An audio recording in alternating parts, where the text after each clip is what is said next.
Bugun o'zbek san'ati va kulgi olami yana bir yorqin iste'dodidan ayrildi.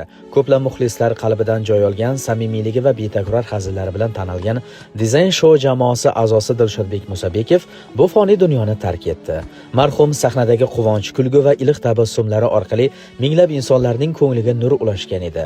Uning bevaqt vafoti oila a'zolari, yaqinlari, san'at ahli va barcha muxlislari uchun chuqur qayg'u va katta yo'qotish bo'ldi. Alloh taolo marhumni o'z rahmatiga olsin, joylarini jannatda qilsin. Yaqinlariga, jamoasiga va barcha muxlislariga sabr toqat bersin.